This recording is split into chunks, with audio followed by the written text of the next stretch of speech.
తన అరచేతిలో మనల్ని చెక్కుకొని మనల్ని భద్రపరుస్తూ నిత్యము కాచి కాపాడుతున్న దేవాది దేవునికి ఘనత మహిమలు చెల్లిస్తూ మీ అందరికీ నా శుభములు. ఈ రోజు మన వాక్య ధ్యానం యోహాను సువార్త 10వ అధ్యాయం 31 నుంచి 33 వచనాల వరకు. నిన్నటి ధ్యానంలో యేసుప్రభు వారు తన గొర్రెలు తన స్వరాన్ని విని ఆయనను వెంబడిస్తాయని, ఆయన వాటికి నిత్య జీవాన్నిస్తాడని, తన చేతిలో నుండి ఎవ్వరూ వాటిని అపహరించలేరని తెలియచేశారు కదా. అంతేకాకుండా వాటిని తనకిచ్చిన తండ్రి అందరికంటే గొప్పవాడని, చివరిగా నేను తండ్రి ఏకమై ఉన్నామని ప్రకటించారు. యేసుప్రభు ఈ మాటలు చెప్పిన వెంటనే ఆయన మాటలు అసలు అర్థాన్ని యూదులు గ్రహించారు. ఆయన కేవలం తాను దేవునితో ఏక మనస్సుతో ఉన్నానని మాత్రమే చెప్పడం లేదు, కానీ తనకు తండ్రితో ఉన్న దైవిక ఏకత్వాన్ని ప్రకటిస్తున్నారని వారు అర్థం చేసుకున్నారు. అందుకే వారు ఆయనను రాళ్లతో కొట్టడానికి రాళ్లు చేత పట్టుకున్నారు. అక్కడి నుండే ఈ రోజు మన ధ్యానం ప్రారంభమవుతుంది. యేసుప్రభు ఎవరో, ఆయన మాటలు, ఆయన క్రియలు, ఆయన తండ్రితో ఉన్న ఏకత్వం ద్వారా ఎంత స్పష్టంగా ఆయన ఎవరో తెలియజేస్తా ఉన్నాయి. అయినప్పటికీ మనిషి తన ముందే ఏర్పడిన అభిప్రాయాలను, అవిశ్వాసాన్ని, ఆత్మీయ గర్వాన్ని, వీటన్నిటినీ తనలో ఉంచుకోవడం వల్ల సత్యాన్ని ఎలా తిరస్కరించగలడో ఈ వచనాల్లో మనం చూడబోతున్నాం. ఒకసారి ఈ వచనాలను మనం చదువుదామా? 31వ వచనం, యూదులు ఆయనను కొట్టవలనని మళ్ళా రాళ్లు చేత పట్టుకొనగా. 32వ వచనంలో, యేసు తండ్రి యొద్ద నుండి అనేకమైన మంచి క్రియలు మీకు చూపితిని, వాటిలో ఏ క్రియ నిమిత్తం నన్ను రాళ్లతో కొట్టుదురని వారిని అడిగాను. 33, అందుకు యూదులు, నీవు మనుష్యుడవై ఉండి దేవుడవని చెప్పుకుంటున్నావు గనక దేవదూషణ చేసినందుకే నేను రాళ్లతో కొట్టుదమ్ము గాని మంచి క్రియ చేసినందుకు కాదని ఆయనతో చెప్పిరి అని చదువుతాం. 31వ వచనంలో యూదులు ఆయనను కొట్టవలనని మరలా రాళ్లు చేత పట్టుకొనగా అని చదువుతాం. ఇక్కడ మరలా అనే మాట చాలా ప్రాముఖ్యమైనది. ఎందుకంటే యూదులు రాళ్లెత్తటం ఇది మొదటిసారి కాదు. అంతకు ముందు కూడా యేసుప్రభుని హింసించడానికి చాలా ప్రయత్నం చేశారు. ఇప్పుడు 30వ వచనంలో ప్రభువు నేనును తండ్రి ఏకమై ఉన్నామని చెప్పిన వెంటనే మళ్ళా వాళ్ళు రాళ్లెత్తుకున్నారు. దీనిని బట్టి ఒక విషయం స్పష్టమవుతుంది. యేసుప్రభు చెప్పిన మాట వారికి అర్థమైంది, పూర్తిగా అర్థమైంది. ఆయన తనను తండ్రితో సమానునిగా ప్రకటిస్తున్నారని వారు గ్రహించారు. కానీ ఆ సత్యాన్ని నమ్మి అంగీకరించటానికి బదులు ఆయనను చంపటానికి సిద్ధపడ్డారు. ఇక్కడ మనిషి హృదయంలోని ఒక ప్రమాదకరమైన స్థితిని మనం చూస్తూ ఉన్నాం. సత్యం అర్థం కాకపోవడం కాదు, సత్యానికి లోబడటం వారికి ఇష్టం లేదు. ఒక వ్యక్తి సత్యాన్ని అర్థం చేసుకున్నప్పటికీ అది తన గర్వానికి, తన నమ్మకాలకు, తన ముందస్తు అభిప్రాయాలకు, తన మతపరమైన ఆలోచనలకు వ్యతిరేకంగా ఉంటే దానిని తిరస్కరిస్తాడు అన్నది మనకి ఇక్కడ స్పష్టంగా అర్థమవుతుంది. చాలా మంది యేసుప్రభు తాను దేవుడని ఎక్కడైనా స్పష్టంగా చెప్పుకున్నారా అని మనల్ని ఇప్పటికీ ప్రశ్నిస్తూ ఉంటారు కదా. దానికి ఈ యోహాను సువార్త 10వ అధ్యాయం 31 నుంచి 33 చాలా స్పష్టమైన సమాధానం ఇస్తుంది. ఇక్కడ ప్రభువు ప్రకటించిన ప్రకటన యూదులకు అర్థమైంది. ఆయన తనను దేవునిగా ప్రకటించుకుంటున్నారని. యేసుప్రభు వారు నేనును తండ్రియు ఏకమై ఉన్నామని చెప్పిన వెంటనే యూదులు ఆయనను రాళ్లతో కొట్టడానికి ప్రయత్నం చేశారు. ఎందుకు?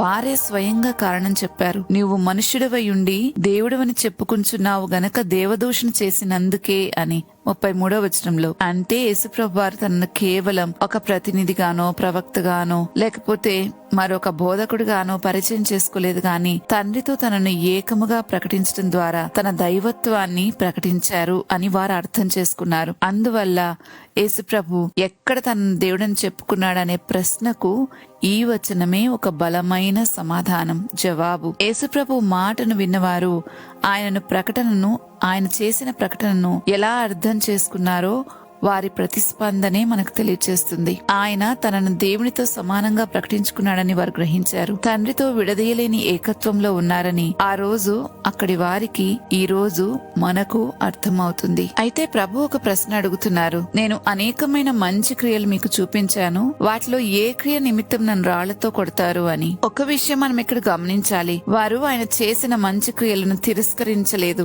వారి అభ్యంతరం అంతా కూడా ఆయన క్రియలపై కాదు, ఆయన తన గురించి చేసిన ప్రకటనపై మాత్రమే ఉంది. యూదులు యేసుప్రభు మాటను తప్పుగా అర్థం చేసుకుని రాళ్లెత్తలేదు. ఆయన తన దైవత్వాన్ని ప్రకటిస్తున్నాడని అర్థం చేసుకున్నందుకే రాళ్లెత్తారు. నేటి సమాజంలో కూడా ఇదే మనస్తత్వం కనిపిస్తుంది. మనుషులకు ఇతరుల నుండి వచ్చే మంచి ఫలితాలైతే కావాలి, కానీ ఆ ఫలితాలను కలిగించే మంచి బోధ, మంచి మాట, సరిదిద్దే సూచనలు మాత్రం ఇష్టపడరు. అవును, మరింత ప్రాక్టికల్ గా మనం ఆలోచించాలంటే నేటి సమాజంలో కూడా చాలా స్పష్టంగా ఈ మనస్తత్వం మన చుట్టూ చుట్టూ మనలోనూ కనిపిస్తా ఉంటది. మనుషులకు ఇతరుల వల్ల వచ్చే మంచి ఫలమైతే కావాలి. మనతో మంచిగా మాట్లాడాలి, సహాయం చేయాలి, గౌరవించాలి, కష్టాల్లో తోడుగా ఉండాలి, ఆదరణ ఇవ్వాలి, అన్ని విషయాల్లో చేదోడు వాదోడుగా ఉండాలి. కానీ అదే వ్యక్తి నీ మాటల్లో ఈ మార్పు కావాలి, నీ ప్రవర్తన ఇలా ఉండకూడదు, ఈ అలవాటును విడిచిపెట్టు, ఈ విషయంలో నిన్ను నీవు సరిదిద్దుకో అని చెప్పినప్పుడు మాత్రం నచ్చరు. అంటే మనకు వారి ప్రేమ కావాలి, కానీ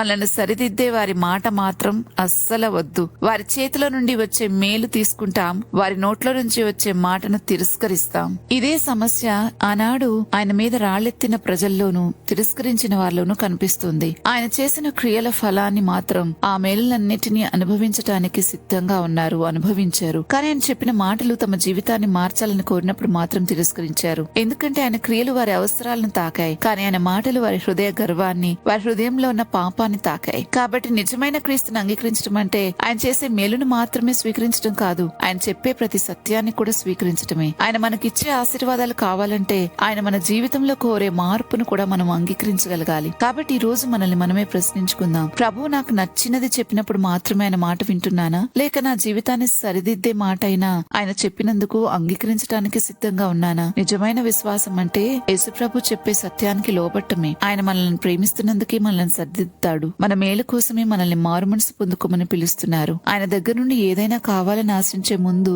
ఆయన మాట వినాలని నిశ్చయించుకున్న వారే మొదట దాన్ని పొందుకుంటారు. ప్రార్థించుకుందామా? నీ అరచేతిలో మమ్మల్ని చెక్కుకొని నిత్యము భద్రపరుస్తున్న మా దేవా, మీకు స్తోత్రాలు చెల్లిస్తున్నాం. ఈ రోజు మీరు మాట్లాడిన మాటల ద్వారా మేము కూడా తెలుసుకుంటున్నాము, మా మనసు కూడా ఆనాటి యూదులు మీ మీద రాళ్లెత్తిన యూదుల వలె ఉంది అని. నిజమే, మమ్మల్ని మార్చుకోమని చెప్పిన మాట అయితే మాకు వినడం ఇష్టం ఉండదు, కానీ ఏదైనా ఆశీర్వదిస్తాను అని చెప్పిన మాట అయితే మాత్రం వెంటనే పట్టుకోవడానికి ఇష్టపడతాం. తండ్రి, లోబడటానికి ఇష్టపడని మనసు మా హృదయంలో ఎంతగానో గూడు కట్టుకుపోయి ఉంది. కాబట్టి అట్టి మనసును మార్చమని ప్రార్థిస్తున్నాం.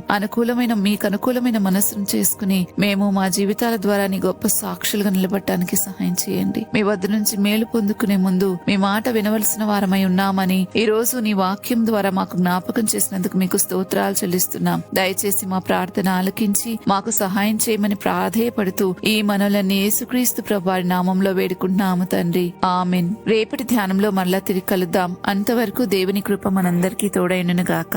ఆమెన్.